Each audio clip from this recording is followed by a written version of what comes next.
Hello, welcome back to my channel. If you're new here, subscribe.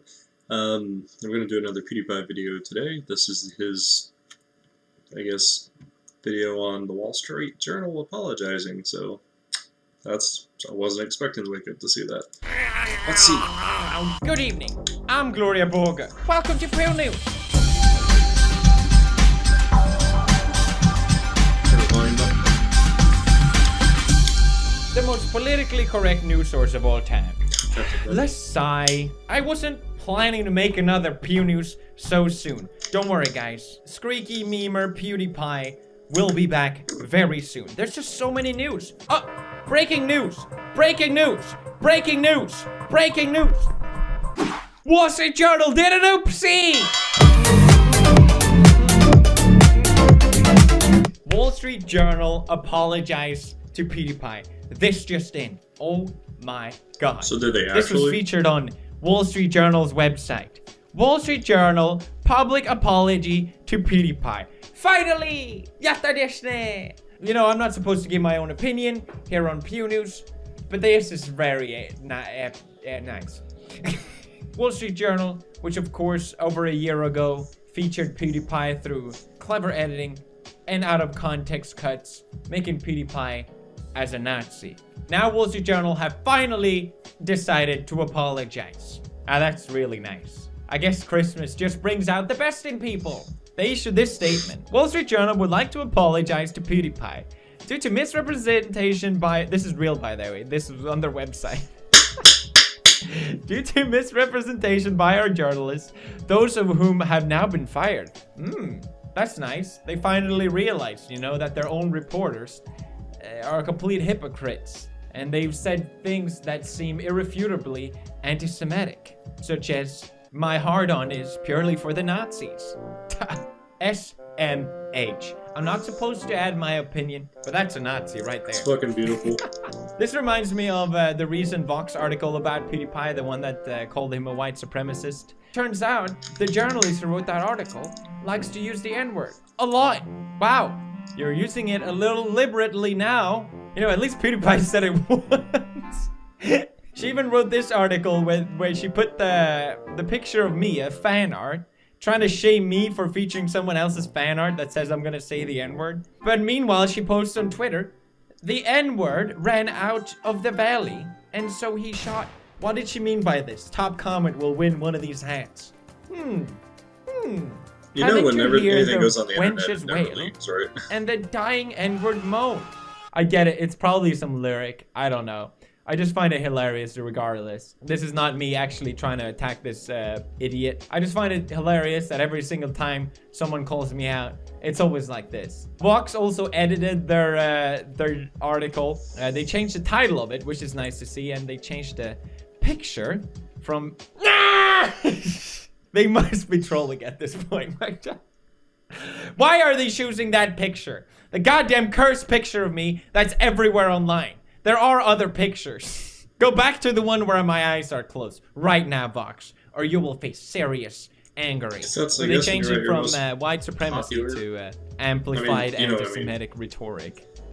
Okay, alright. You're still on the shit list, Vox. Now, back to the Wall Street Journal thing. So what happened? Well, basically, Wall Street Journal site hacked with a pro-Pewdiepie message.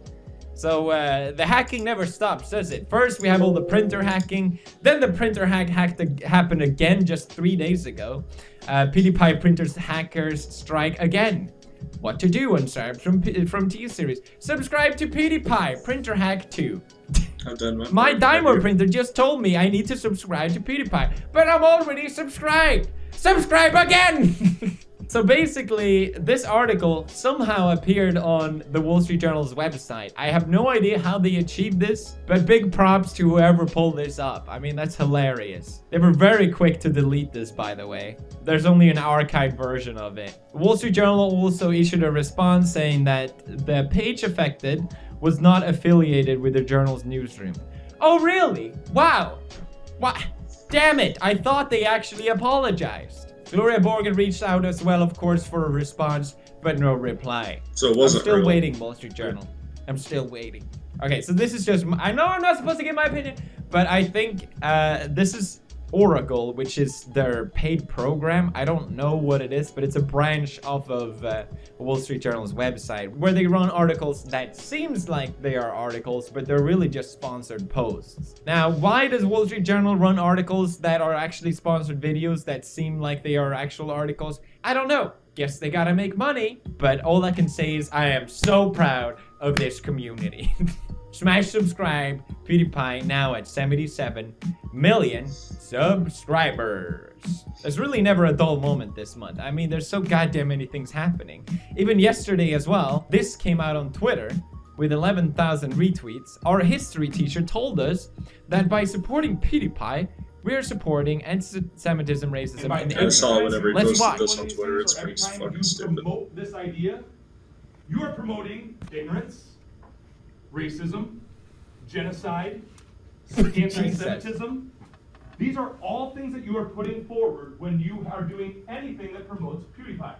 That's right, everybody. You ever Man, I don't want to promote be that guy, but he PewDiePie, needs to be fired. you are promoting genocide, everyone. So be careful about this. You can't bring this shit in that classroom. These kids are, I think, we're in middle school. Sued for this, you could be complicit. If you retweet it, they can make you pay a fine as well, because you have officially published anti-Semitic things. So if you are republishing this stuff, you could get in trouble for it. Be very aware that that is a real thing. Be very aware that this is complete dog shit, okay? Blows my mind that a teacher, speaking as a voice of authority over kids in this very strict tone, things that are just plainly not true. But this really shows you the effect of these articles. People really taking it seriously. I mean, where did he get these crazy ideas? Honestly, this is all the context I have for it, so it's kind of hard to judge why this discussion was prompt and why this teacher felt like this is necessary. But it is kind of disturbing to look at this. Like this video right now to promote PewDiePie. Retweeting PewDiePie makes you a Nazi. What's next? Breathing air makes you a Nazi? I guess that kind of makes it seem like I am a Nazi. I'm not! Subscribe to PewDiePie, everybody. I also saw this today. I thought it was hilarious. Yeah, I saw this last night too. Anjir. Subscribe to PewDiePie. Wait, subscribe to PewDiePie, anjir. Never stop, my fellow memesters. Next news. We have a lot of stuff to go through. That's why I'm doing this, okay? Stop complaining. We got a lot of, I think, important stuff to discuss. Honestly, there's some stuff that I feel needs to be brought to light. The second news, big thing that I wanted to talk about today is copyright issues on YouTube. This was brought to my attention through my subreddit. It's an artist called The Fat Rat who said that, "Are you effing kidding me, YouTube? This is my song." And you can show here that his own song was claimed by another company as if he's infringing on their copyright. So basically, they get all the revenue from this song. And it looks as well that he has appealed this claim and that it has been rejected even. So this was the most top voted thing on my subreddit with 59,000 upvotes. For anyone who asks how broken That's why I said they need to copyright fire system is, Susan. here's that. And you know, the CEO, coming from a she's YouTuber's perspective, fucking this lousy. is 100% accurate. This is not hyperbole. This is something that happens almost on the daily. Gus Johnson, another YouTuber, made a great video recently sharing his frustration about this issue. Sit down, this is important.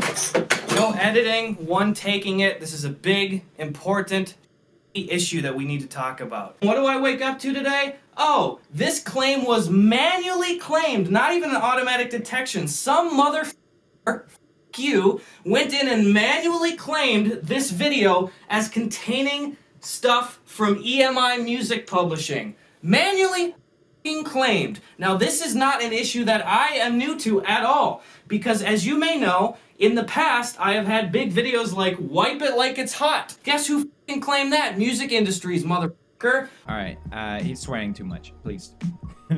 This has happened to me as well, where I literally just sang the song Despacito. I lost all revenue of a video for doing that.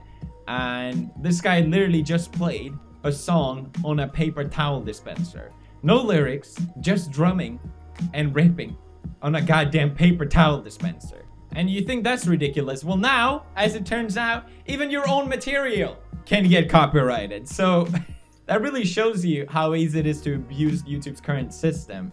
These f***ing music groups are going and claiming that their work is used in videos when most of the time no music at all appears in the videos, and some of the time commentary channels are talking about other videos that are using maybe a half a second, a couple seconds of copyrighted music, and these companies, these holes, are claiming the entire video. So basically, you work on a video, you're the sole reason this video gets any traction, you're the sole reason this video is getting any views or anything like all. It's all dependent on you, but if you feature even a split second of any audio, a copyrighted or a cover, then they will just take over. I'm going to explain what I think it is. Basically, what happens is you get a content ID claim, which basically means that the video will stay up, which is nice, but they will claim all the revenue from the video from that point and all. What you can do is you can appeal this dispute and say, no, this is fair use, or no,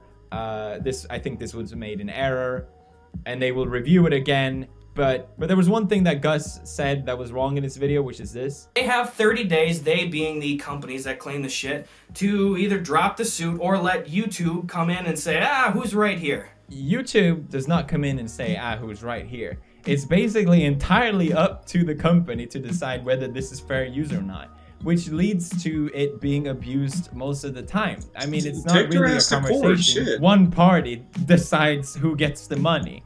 So what happens is this often just gets completely abused. I've had even content that doesn't even feature the song that they claim was being used in the video. It doesn't even appear in it. The whole situation is just ridiculous. I've had video where I feature Mr. Beast's video in my video, which was important for reference. His video, however, had a background music track in it that I didn't own. So the owner of that background music claimed my video, so I lost the revenue out of the entire video because Mr. Beast used the background music in the video. God damn you, Mr. Beast. I'm just kidding. But it's just an example of how ridiculous it is. And that's fair use, because the way fair use works is that you're allowed to reference certain things and explain where it's coming from. That's not infringing on copyright, but since it's up to the company to decide whether this is fair use or not, and it's in their best interest to claim the revenue because they'll get the money, no questions asked, so of course they're gonna abuse it. 2 days ago, my video got claimed because I hummed the theme song of Halo. And I didn't even use the Halo, I can't even use the example because they're just going to claim the video again. But I basically said sponsored. I replaced the humming with sponsored as a quick little joke in the start of the video. Video got claimed. That's right. Can't do that. Don't get me wrong here. I don't mind losing the revenue of the video. I mean, yes, I do, but I'll survive. It's not that big of a deal. The problem I have with this are two things. Number one is that the revenue goes directly into these companies that don't care about copyright. They just want to make a quick buck. If I lost the revenue, fine. It's the fact that it's going to these companies who's just greedy and abusing the system. That really bothers me. Number two is that you're ruining the ecosystem of the internet. Sure, you might make some money now, it might be a quick little upfront of money, but what's gonna happen is that people are just gonna stop using any form of music in any video on YouTube. I mean, I've stopped doing it. Sometimes it just happens by mistake, but generally, it just isn't worth it. And the end result of this is that less music gets shared and less people are drawn to that artist. Lasagna got big because a lot of people like the song, they like to share it, they like to talk about it, they like to have it in their videos, they like to make covers of it. If I claim those covers as mine, that would just be ridiculous. I want people to make covers of it because it's good for me, it helps me. Why music companies and records don't see that is just beyond me. Some, however, do, and I want to give props to Monster Cat at least, you know. They have this Crab Rave song, which I feature a lot in my videos. Not just because it's an awesome song and a funny meme, but because they whitelisted me at least so that they won't claim the revenue of the video.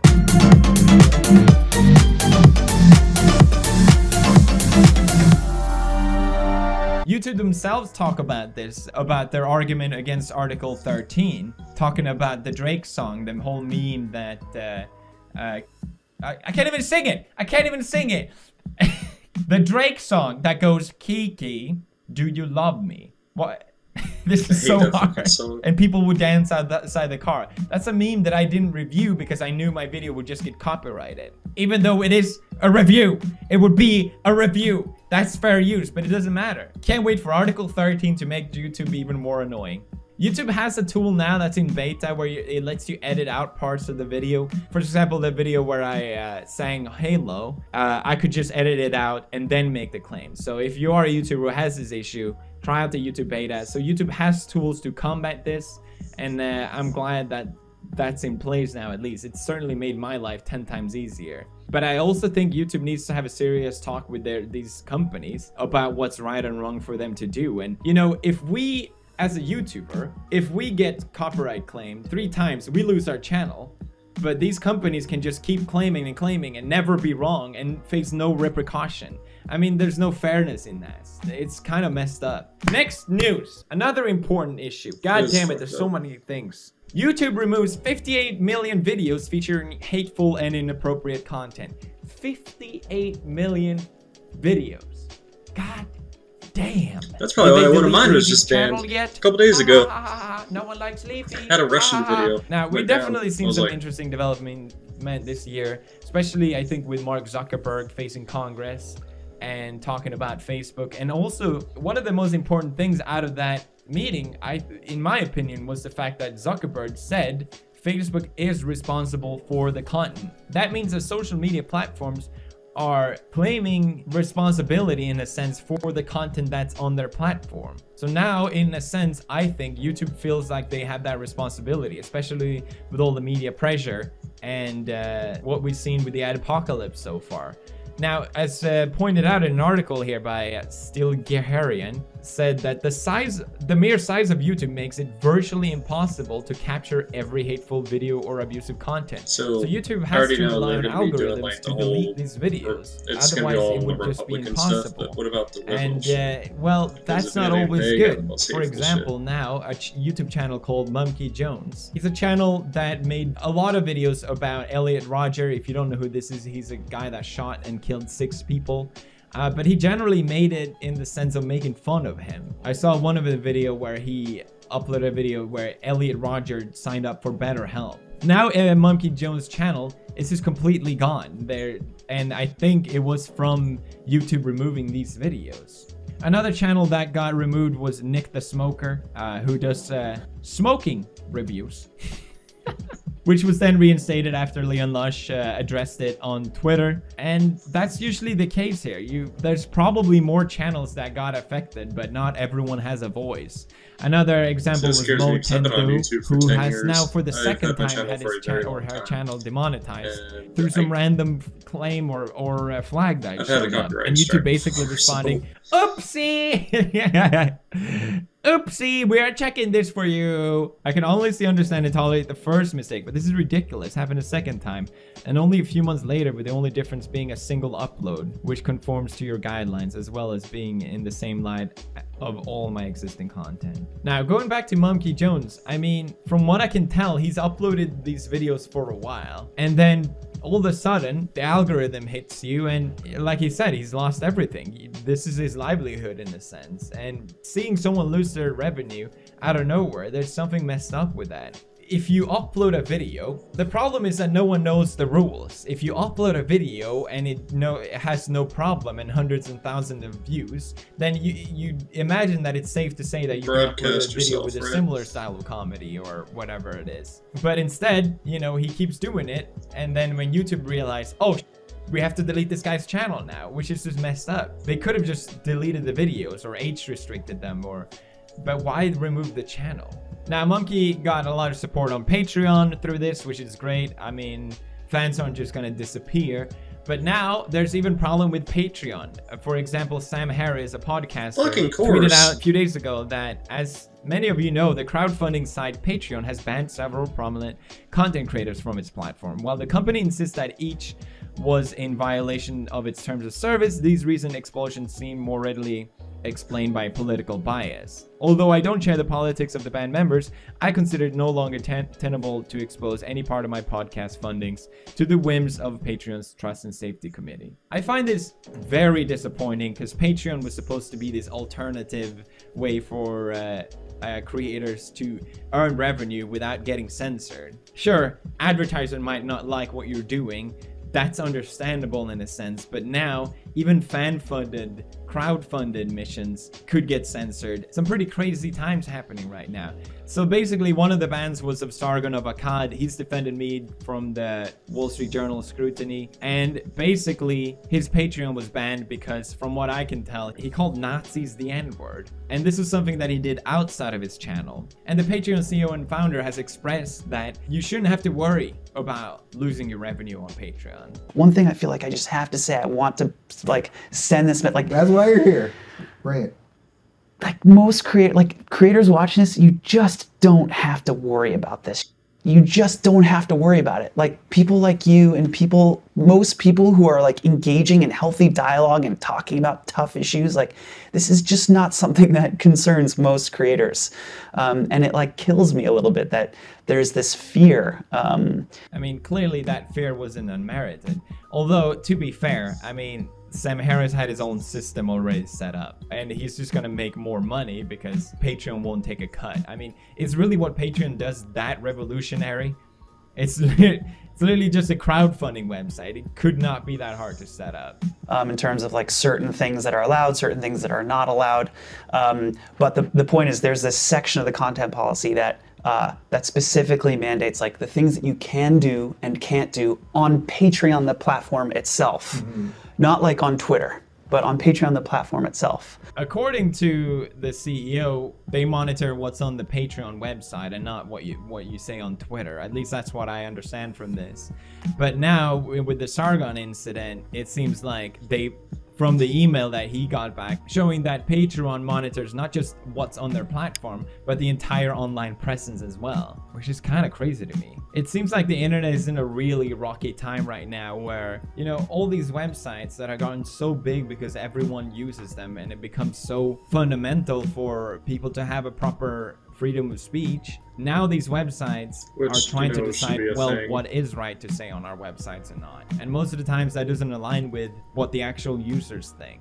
I don't think you can fault YouTube for wanting to remove videos on their website and needing to delete content. I don't think anyone actually has a problem with that. I think the way they go about with doing it, that's the problem. You know, because these are people's livelihood at stake here. And I think it's especially disappointing with Patreon because they've always seemed to be the faves of alternative funding. I can understand advertisers not wanting certain content, but that's not what Patreon is supposed to be. So what are the rules? No one knows the rules, everybody. You see all these alternative websites coming up, alternative freedom of speech browsers, freedom of speech version of Twitter, freedom of speech version of YouTube, freedom of speech version of Patreon, but they never seem to caught on. It's like these companies are already so big that it doesn't really matter, which makes it almost even more scary. I don't know. What do you think? Leave a comment down below. Now, the most important news of all time today, I saved it for last, guys. Backpack Kid is suing Epic Games over dance in Fortnite. I'm doing it right now, Backpack Kid. What are you gonna do? You cannot stop me. I don't care. You know what's a great way to support the PewDiePie channel that isn't through Patreon and all that other bullshit? Merch, baby. Down in the description. You know what to do, girl. That's right, only girls buy my merch for some reason. Gloria Burger app.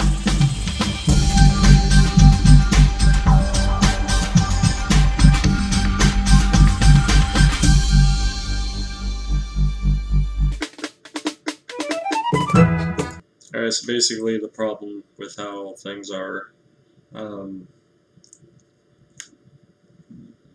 like news outlets, online journalism, everything, they find YouTube as a problem. And it also comes into the fact that we have SJWs who want everything to be censored, and I don't personally believe in censorship. I'm not right-wing at all. I am going to be registering as a Republican because I can't stand this shit. I used to be liberal a long time ago, but the older I got, the more I realized how stupid these fucking people are. I can't take it anymore.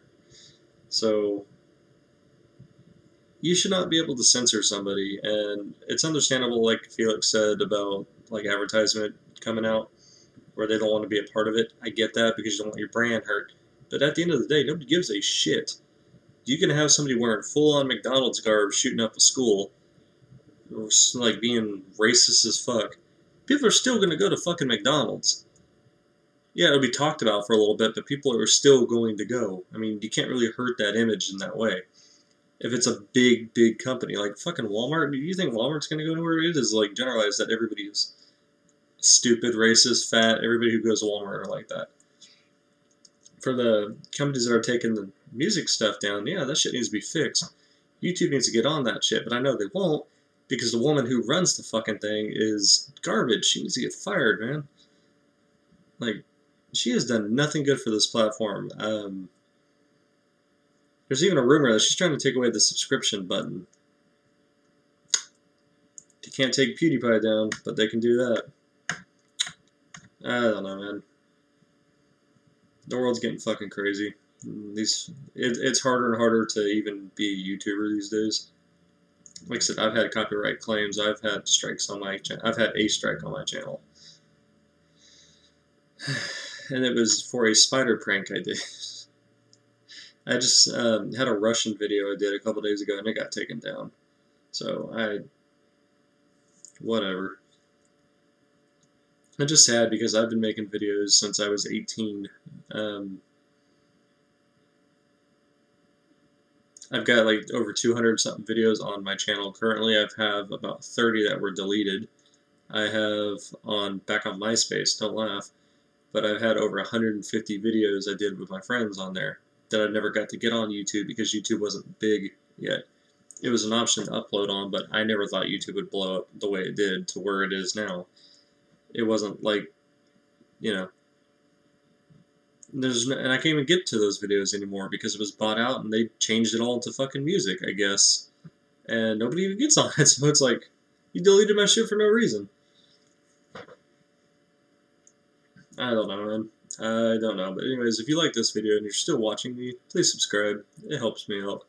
And I will do another PewDiePie video probably tomorrow. So I will see you guys then.